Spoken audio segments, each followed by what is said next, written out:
ভারতের এক রাজনৈতিক দলকে ফায়দা দিতে একের পর এক বিতর্কিত চলচ্চিত্র নির্মাণ করে চলেছেন প্রসিদ্ধ পরিচালক বিবেক অগ্নিহোত্রী, যার ফলে দেশের সাম্প্রদায়িক বিভাজন, হিংসা, মারামারি সৃষ্টি সহ দেশের যে সমস্ত রাজ্যে বিরোধী রাজনৈতিক বিভিন্ন দল ক্ষমতায় রয়েছেন তাদেরকে ব্যাকফুটে নিয়ে যাবার ষড়যন্ত্র চলছে। বছর ঘুরলেই বাংলায় বিধানসভা নির্বাচন, তার ঠিক আগ মুহূর্তে পশ্চিমবঙ্গের কোটি কোটি মানুষের মস্তিষ্কে জাতিগত ও সাম্প্রদায়িক বিষ ঠেলে দিতে আবারও সাদা পর্দায় মুক্তি পেল বিতর্কিত চলচ্চিত্র দ্য বেঙ্গল ফাইলস। নমস্কার, দেখছেন খবরের প্রতিবাদ। আমি শতরূপা। আজকের গুরুত্বপূর্ণ আলোচনা নিয়ে ভারতীয় চলচ্চিত্র কয়েক দশক যাবৎ দর্শকদের মনোরঞ্জন দিতে কঠোর পারিশ্রমিক দিয়ে বিভিন্ন সময়ে বিভিন্ন ক্যাটাগরিতে সিনেমা বানিয়েছে। তার কিছু দর্শকদের নজর কেড়েছে, কিছু আবার পারেনি।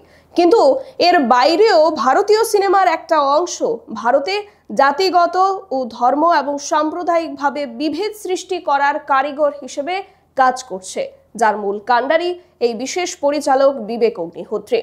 দ্য বেঙ্গল ফাইলস ভারতের ইতিহাসে ভয়াবহ জেনোসাইড বা গণহত্যার একটি ঘটনা জানিয়ে সম্প্রতি একটি ছবি মুক্তি পেয়েছে নানা প্রেক্ষাগৃহে। 1946 সালে অবিভক্ত বাংলার বুকে ঘটে যাওয়া এক ভয়াবহ গণহত্যাকে ঘিরেই এই সিনেমা। 5ই সেপ্টেম্বর ছবিটি মুক্তি পায়, আর সেদিনই এই ছবি দেখার জন্য প্রতিটি রাজ্যের প্রতিটি প্রেক্ষাগৃহে ভিড় জমাতে দেখা যায় দেশের শাসক তথা অন্যতম রাষ্ট্রবাদী দল ভারতীয় জনতা পার্টির তাবড় তাবড় নেতৃত্বদের। তারা দর্শকদের প্রতি বিশেষভাবে এই ছবি দেখার জন্য আহ্বান জানিয়েছেন। স্বাভাবিকভাবেই প্রশ্ন জাগে, কেন? আপনাদের দ্য কাশ্মীর ফাইলস ছবির কথা নিশ্চয়ই মনে আছে। সেই ছবি নিয়েও কিন্তু বিজেপি একইভাবে প্রচার করেছিল। দ্য কাশ্মীর ফাইলস ছবিটির পরিচালকও ছিলেন বিবেক অগ্নিহোত্রী। উল্লেখযোগ্য বিষয় হচ্ছে, উনি দেশের ইতিহাসে ঘটে যাওয়া সাম্প্রদায়িক দাঙ্গা জাতীয় ঘটনাবলীকে ঘিরে একের পর এক ছবি তৈরি করতে শুরু করেছেন।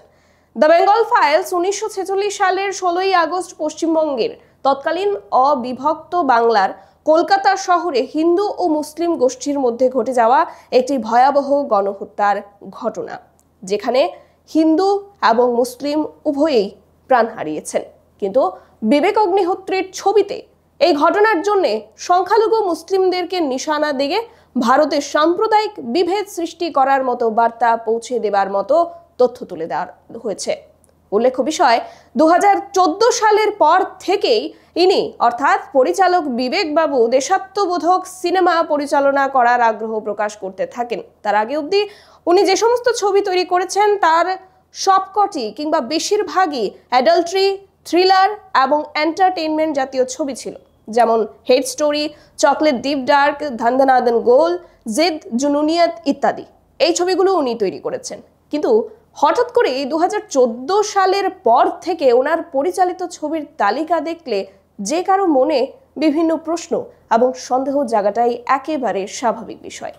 বিজেপি দেশের সর্ববৃহৎ রাষ্ট্রবাদী এবং আরএসএস পরিচালিত দল, যা হিন্দুত্বকে প্রাধান্য দেয়, সেই দলের ক্ষমতায় আসতেই এদিকে একে একে দেশের ইতিহাস ঘেঁটে হিন্দু মুসলিমের আপেক্ষিক দ্বন্দ্বকে সিনেমার আকারে প্রকাশ করতে শুরু করেন বিবেক অগ্নিহোত্রী।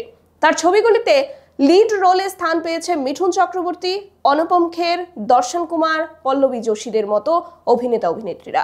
অনুপম খের, যিনি নিজে বিজেপির একজন অন্যতম ভক্ত, মিঠুন চক্রবর্তী, যিনি নিজে বিজেপির একজন সাংসদ, এরা প্রত্যেকেই বারংবার ঘুরে ফিরে এই ধরনের ছবিতে লিড রোল প্লে করেছেন।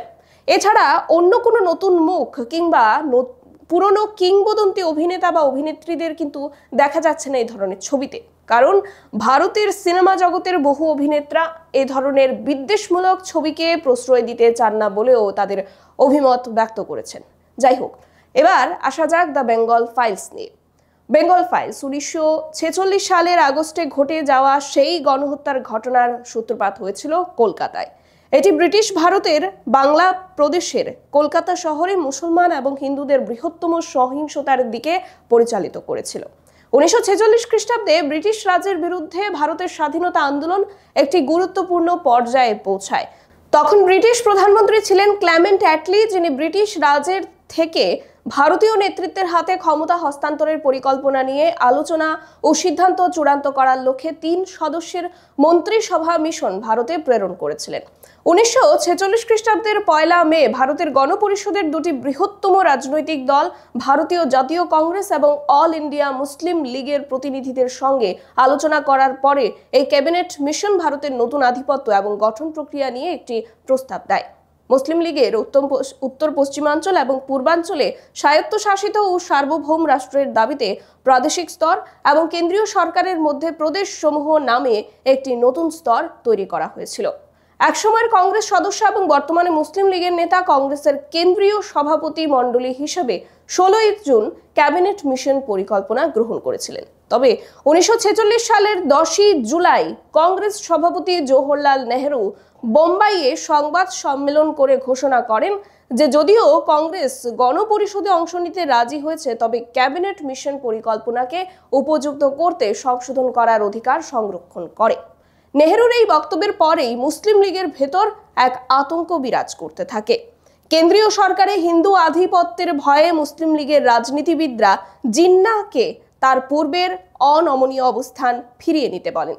জিন্নাহ ব্রিটিশ ক্যাবিনেট মিশনের পরিকল্পনা প্রত্যাখ্যান করে গণপরিষদ বয়কট করার সিদ্ধান্ত নেন। 1946 খ্রিস্টাব্দের জুলাইয়ে জিন্নাহ বোম্বাইয়ে অর্থাৎ বর্তমান মুম্বাইয়ে নিজ বাড়িতে একটি সাংবাদিক সম্মেলন করেন। সেখানে তিনি ঘোষণা করেন যে মুসলিম লীগ সংগ্রাম শুরু করার প্রস্তুতি নিচ্ছে এবং তারা একটি পরিকল্পনা তৈরি করছে। তিনি আরো বলেন যে মুসলমানদের যদি আলাদা পাকিস্তান না দেওয়া হয় তবে তারা সরাসরি পদক্ষেপ বা প্রত্যক্ষ সংগ্রামের ডাক দেবে। 16 আগস্ট প্রত্যক্ষ সংগ্রামের ডাক দেওয়া হয় এবং কলকাতা শহরে এক সুবিশাল জনসমাবেশের আয়োজন করে মুসলিম লীগ। সেখানকার মঞ্চ থেকে এই প্রধান বক্তা হিসেবে উপস্থিত খাজা নাজিমউদ্দিন তার বক্তৃতার মধ্য দিয়ে উত্তেজনা ছড়িয়ে দেন। হিন্দুরা মুসলিমদের উপর আক্রমণ করছে এই বার্তা চারিদিকে ছড়িয়ে পড়তেই মুসলিমরা উদ্যত হয়ে পাল্টা আক্রমণ চালায়। প্রায় 1 সপ্তাহ ব্যাপী চলে এই গণহত্যা, যাতে অগণিত হিন্দু প্রাণ হারান, তৎসঙ্গে বহু মুসলিমও প্রাণ হারিয়েছেন। এই নিয়ে বিভিন্ন সময় পত্রপত্রিকায় আর্টিকেল ছাপানো হয়েছে। একে দ্য গ্রেট ক্যালকাটা কিলিং বলেও আখ্যা দেওয়া হয়েছে। তবে এই ঘটনার পেছনে ব্রিটিশ সরকারের ভূমিকা ছিল অত্যাধিক, কারণ পর্যাপ্ত সেনাবাহিনী থাকা সত্ত্বেও এই পরিস্থিতি মোকাবেলায় সেনাদের মোতায়েন করা হয়নি বলে বিভিন্ন তথ্যে প্রকাশ পেয়েছে। আর এই ছিল কলকাতা দাঙ্গার পেছনের মূল রহস্য কিংবা মূল ঘটনা। কিন্তু দ্য কাশ্মীর ফাইলস এবং অন্যান্য ছবিগুলোর মতোই দ্য বেঙ্গল ফাইলস ছবিটিকেও দুই ভিন্ন ধর্মের বিভেদ এবং সংখ্যালঘু মুসলিম দ্বারা হিন্দু নিপীড়ন বলে আখ্যা দিয়ে উদ্দেশ্য প্রণোদিতভাবে বিভেদ সৃষ্টি করার উদ্দেশ্যে নির্মাণ করা হয়েছে বলে বিভিন্ন মহল থেকে দাবি উঠছে। এছাড়াও সিনেমায় বিভিন্ন ডায়লগকে ঘুরিয়ে পেঁচিয়ে এবং ভিন্ন রূপ দিয়ে প্রকাশ করা হয়েছে, যা সরাসরি বিদ্বেষকে প্ররোচিত করে। মোদ্দা কথা, ভারতীয় সিনেমার অন্যতম পরিচালক বিবেক অগ্নিহোত্রী নিজের ব্যক্তিগত পছন্দের রাজনৈতিক দলের মতাদর্শের বশীভূত হয়ে চলচ্চিত্রকে ব্যবহার করে হিন্দু মুসলিম বিদ্বেষকে প্ররোচিত করার কাজ করে চলেছেন, যার প্রমাণ দ্য বেঙ্গল ফাইলসের মতো ছবিগুলো। সেন্সর বোর্ড এই ধরনের ছবিকে কিভাবে মুক্তি দেওয়ার অনুমতি প্রদান করে সেটা নিয়েও বড় প্রশ্ন। কোটি কোটি দর্শকদেরকে মনোরঞ্জন দেওয়ার জন্য যে ভারতীয় সিনেমা সুনামের সাথে কাজ করে চলেছিল, সেখানে বিবেকদের মতো লোকেদের কারণে রাজনীতির ছাপ পড়ছে, যা মোটেও দর্শক মহল ভালোভাবে নিচ্ছেন না, এমনটাই গুঞ্জন। আপনাদের কি মতামত জানান কমেন্টে। অন্যান্য গুরুত্বপূর্ণ আপডেটসগুলো দেখুন, চোখ রাখুন খবরের প্রতিবাদে। নমস্কার।